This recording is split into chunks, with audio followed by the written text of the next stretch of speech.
পশ্চিম এশিয়ায় ভয়াবহ যুদ্ধ, আর সেই যুদ্ধের আঁচ এবার সোজা এসে পড়েছে বাঙালির পাতে।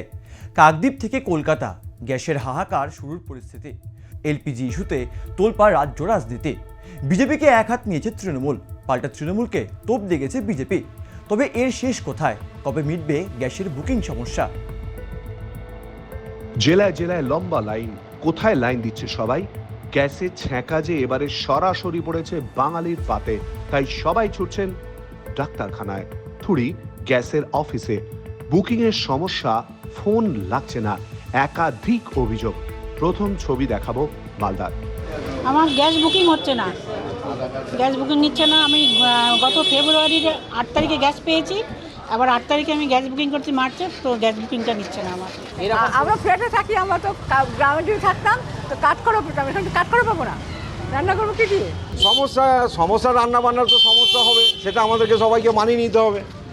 এখানে লাইন দেখছি, কিসের লাইন? এটা বুকিং লাইন, এটা মানে গ্যাসের জন্য। গ্যাসের জন্য বুকিং লাইন। এটা যেহেতু ওদের সার্ভার বলছে সার্ভার ডিস্টার্ব আছে, ওই জন্য সার্ভারে কোনো বুকিং হচ্ছে না, ওই জন্য এখন লাইনে দাঁড়িয়ে।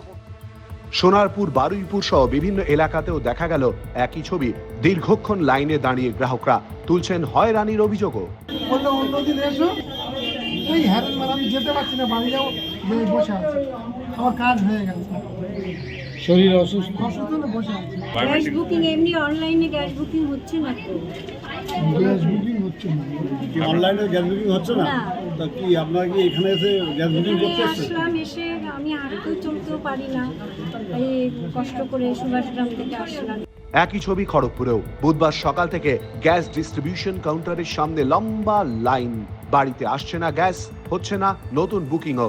রাস্তায় দাঁড়িয়ে গ্রাহকরা, এর শেষ কোথায় প্রশ্ন তুলছেন এলাকার বাসিন্দারা।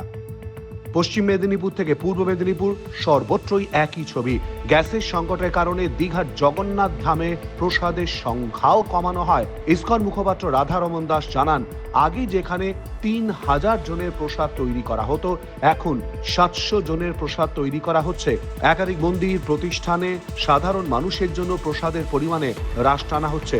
উদ্ভূত পরিস্থিতির কারণে এই সিদ্ধান্ত নিতে বাধ্য হচ্ছেন কর্তৃপক্ষ। বাগবাজারে মায়ের বাড়িতে অনির্দিষ্টকালের জন্য স্থগিত প্রসাদ বিতরণ।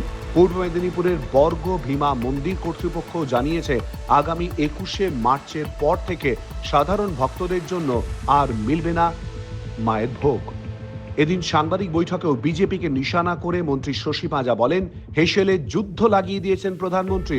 সাংঘাতিক অবস্থা। খেসারত কে দিচ্ছে?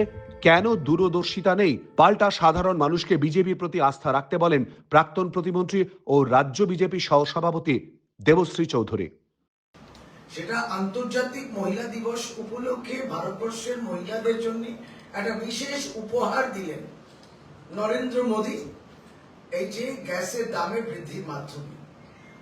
এই যে বলছেন যে ভারতবর্ষের বাইরে পৃথিবীতে যুদ্ধ হচ্ছে, আপনি গৃহযুদ্ধ লাগিয়ে দিয়েছেন, আপনি রান্নাঘর হেসেলেতে যুদ্ধ লাগিয়ে দিয়েছেন। কি পরিস্থিতিতে গ্যাসের দাম বেড়েছেন এটা ভারতবর্ষের কেন গোটা পৃথিবীর মানুষ জানছে। এবার পরিস্থিতিকে মোকাবিলা করবার ক্ষমতা ভারত সরকারের আছে, আমরা নিশ্চিত। এর থেকে অনেক বড় বড় সংকট, অনেক বড় বড় পরিস্থিতি ভারতবর্ষের সরকার সামলেছে। আমরা বিশ্বাস করি, আমরা নিশ্চিত আছি যে এই পরিস্থিতি, যেটুকু পরিস্থিতি তৈরি হয়েছে, সেটাকে ভারত সরকার নিশ্চিতভাবে মোকাবিলা করবে। তবে আপাতত হেসেলের যুদ্ধ থেকে রেহাই পেতে অনেকেই ঝুঁকেছেন গ্যাসের বিকল্প হিসেবে ইন্ডাকশন ওভেনের প্রতি। ইন্ডাকশন কেনার ভিড় বাড়ছে দোকানে দোকানে। কবে থেকে এই পরিস্থিতি স্বাভাবিক হবে তা এখনো পর্যন্ত অনিশ্চিত। আর সেই অনিশ্চয়তা থেকেই আপাতত ইলেকট্রনিক্স সামগ্রীর ওপরে ভরসা রাখছেন সাধারণ মানুষ। ব্যুরো রিপোর্ট, এই সময় লাইভ।